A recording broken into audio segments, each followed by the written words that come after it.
Oke, mari kita kupas tuntas sebuah program yang super ambisius di Indonesia, program Makan Bergizi Gratis. Tapi ada satu pertanyaan besar yang menggantung. Program raksasa ini sebetulnya untuk siapa sih? Apakah benar-benar untuk rakyat? Atau ada agenda lain di baliknya? Yuk kita bedah bersama. Nah ini dia nih dilema utamanya. Di satu sisi janjinya kan mulia banget ya untuk menyejahterakan jutaan anak Indonesia. Tapi di sisi lain ada kekhawatiran besar. Jangan-jangan ini cuma jadi ladang basah buat segelintir elit saja. Makin menarik kan? Mari kita gali lebih dalam. Oke, sebelum kita lanjut, biar kita semua satu frekuensi nih, kita perlu melihat perdebatan ini dari kacamata yang khas Indonesia banget. Ini bukan sekedar soal hitung-hitungan untung rugi loh, ada sesuatu yang jauh lebih fundamental di baliknya.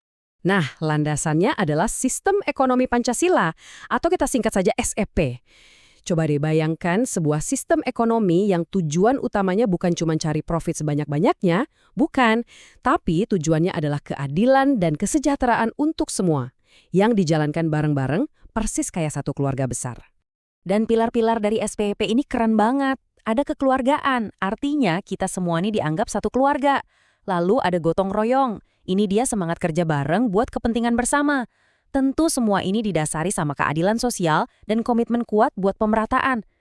Intinya simple, dalam ekonomi model begini, nggak boleh ada yang ketinggalan. Kutipan ini, wah pas banget buat menggambarkan peran negara dalam sistem ini. Jadi, negara itu bukan cuma jadi wasit yang nonton dari pinggir lapangan. Bukan. Negara itu ibarat kepala keluarga. Tugasnya yang memastikan semua anggota keluarganya, alias kita semua rakyatnya, kebutuhan dasarnya terpenuhi.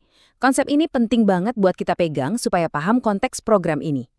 Oke, sekarang kita masuk ke programnya itu sendiri. Kalau dilihat secara ideal, seperti apa sih janji yang ditawarkan oleh program Makan Bergizi Gratis ini? Jadi, program ini punya dua misi utama. Dari sisi sosial, misinya mulia banget, memerangi gizi buruk dan stunting. Tujuannya jelas, biar generasi penerus kita lebih sehat dan cerdas. Nah, dari sisi ekonomi, tujuannya nggak kalah keren, menghidupkan ekonomi dari level paling bawah. Gimana caranya? Ya dengan melibatkan petani, nelayan, dan UMKM lokal sebagai pemasok utamanya. Jadi, kalau kita lihat, di atas kertas, program ini kelihatannya sempurna banget kan? Pas sekali sama prinsip ekonomi Pancasila. Yang lemah dibantu, ekonomi rakyat ikut diberdayakan. Kombinasi yang, ya, ideal. Tapi, ingat, itu kan baru teorinya. Nah, sekarang mari kita balik koinnya. Kita lihat sisi yang lain. Karena setiap program raksasa pasti ada resikonya kan? Kira-kira apa saja nih jebakan yang bisa bikin program sebagus ini malah jadi melenceng jauh dari tujuan awalnya?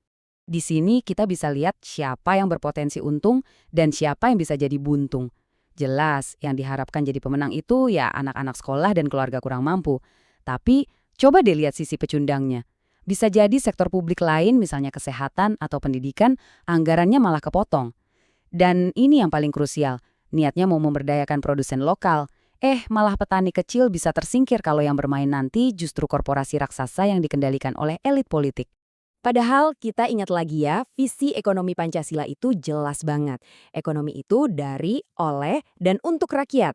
Artinya, keuntungan dan kendali itu harus menyebar, nggak boleh ngumpul di satu titik saja. Dan disinilah resiko terbesarnya muncul, oligarki. Bahaya kalau program ini dibajak dan cuma jadi mesin uang buat segelintir pemain besar. Rakyat, ya cuma jadi penonton. Ini jelas kebalikan total dari semangat Pancasila. Ekonom Pancasila Sri Edi Swasono sudah mengingatkan hal ini. Perekonomian nasional itu harus punya keberpihakan yang jelas. Nah, pertanyaannya jadi balik lagi ke kita. Program ini nantinya bakal berpihak ke siapa? Ke masyarakat kecil atau ke para pemilik modal besar? Oke, terus gimana dong solusinya? Gimana caranya supaya program ini tetap di jalur yang benar? Tenang, analisis ini juga ngasih kita beberapa langkah konstruktif. Ada kok caranya biar program ini benar-benar mencapai tujuan mulianya.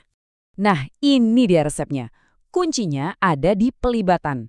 Pertama, libatkan langsung koperasi, petani, dan UMKM lokal di rantai pasoknya. Kedua, harus ada pengawasan yang super ketat dan transparan, biar nggak ada korupsi atau pembajakan.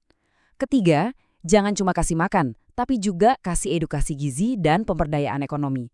Dan terakhir, yang nggak kalah penting, anggarannya harus dikelola dengan super hati-hati biar nggak mengorbankan layanan publik penting lainnya. Jadi intinya begini, Program ini sendiri sebenarnya netral, cuma sebuah alat.